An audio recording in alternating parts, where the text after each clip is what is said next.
Enumeration form എങ്ങനെയാണ് fill ചെയ്യുന്നതെന്ന് നോക്കാം. ഇതാണ് BLMR നമുക്ക് തരുന്ന എന്യൂമറേഷൻ ഫോം. ഇതിൽ നമ്മുടെ പേര്, വോട്ടർ ID നമ്പർ, അഡ്രസ്സ്, നിലവിലുള്ള ഫോട്ടോയും ഉണ്ടാകും. ഇനി നമുക്ക് ഫോട്ടോ മാറ്റണമെന്നുണ്ടെങ്കിൽ നമുക്ക് അവിടെ ഒരു കളർ ഫോട്ടോ ഒട്ടിക്കാവുന്നതാണ്. ഈ ഒരു ഫോമിൽ 3 ഭാഗങ്ങളാണ് ഉള്ളത്. 2002 SIR ലിസ്റ്റിൽ പേരുണ്ടെങ്കിൽ അവർ 1ഉം 2ഉം ഭാഗങ്ങളാണ് പൂരിപ്പിക്കേണ്ടത്.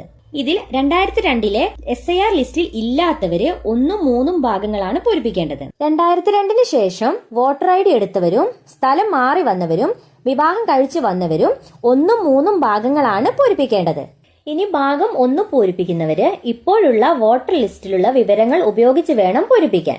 ജനനതീയതി, ആധാർ നമ്പർ, മൊബൈൽ നമ്പർ, പിതാവിന്റെ പേര്, പിതാവിന്റെ എപ്പിക് നമ്പർ, അതായത് വോട്ടർ ID നമ്പർ ഉണ്ടെങ്കിൽ ചേർക്കുക, മാതാവിന്റെ പേര്, മാതാവിന്റെ എപ്പിക് നമ്പർ, പങ്കാളിയുടെ പേര്, പങ്കാളിയുടെ എപ്പിക് നമ്പർ. ഇനി 2002 SIR ലിസ്റ്റിൽ പേര് ഉള്ളവർ 2ാം ഭാഗം പൂരിപ്പിക്കുക. അതിനു മുമ്പ് 2002 SIR ലിസ്റ്റിൽ പേര് ഉണ്ടോ എന്ന് നോക്കി എടുത്തു വെക്കുക. അത് നോക്കി പേര്, അന്നത്തെ എപ്പിക് നമ്പർ അതായത് വോട്ടർ ID നമ്പർ എന്നിവ ചേർക്കുക. ബന്ധുവിന്റെ പേര് കാണുന്നിടത്ത് പിതാവിന്റെയോ മാതാവിന്റെയോ പേര്, വോട്ടർ IDയിൽ കാണുന്ന ബന്ധുവിന്റെ പേര് എഴുതുക. താഴെ അവരുമായുള്ള ബന്ധം എഴുതുക. ഉദാഹരണം ഫാദർ എന്നോ മദർ എന്നോ എഴുതുക. സംസ്ഥാനത്തിന്റെ പേര്, നിയമസഭാ മണ്ഡലത്തിന്റെ പേര് എഴുതുക.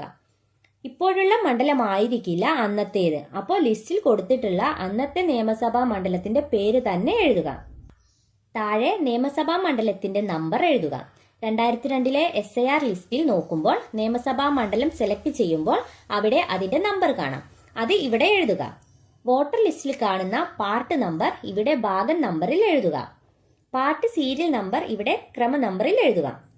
2002 SIR ലിസ്റ്റിൽ പേരില്ലാത്തവരും സ്ഥലം മാറി വന്നവരും വിവാഹം കഴിഞ്ഞു വന്നവരും 3ാം ഭാഗം ചേർക്കുക. ലാസ്റ്റ് നടന്ന SIR ലിസ്റ്റിൽ പേരുള്ള നമ്മുടെ ഒരു ബന്ധുവിന്റെ വിവരങ്ങളാണ് ഇവിടെ ചേർക്കേണ്ടത്. പേര്, എപ്പിക് നമ്പർ ഉണ്ടെങ്കിൽ എഴുതുക, ബന്ധുവിന്റെ പേര് എഴുതുക. ഉദാഹരണത്തിന്റെ പിതാവിന്റെ പേരാണ് എഴുതുന്നതെങ്കിൽ അദ്ദേഹത്തിന്റെ പിതാവിന്റെയോ മാതാവിന്റെയോ പേരാണ് എഴുതേണ്ടത്.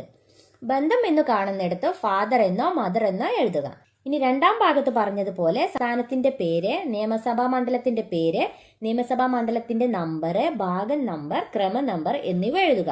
ഇത്രയും പൂരിപ്പിച്ച് താഴെ പേരും സൈനും ഇട്ട് BLOക്ക് കൊടുക്കാവുന്നതാണ്.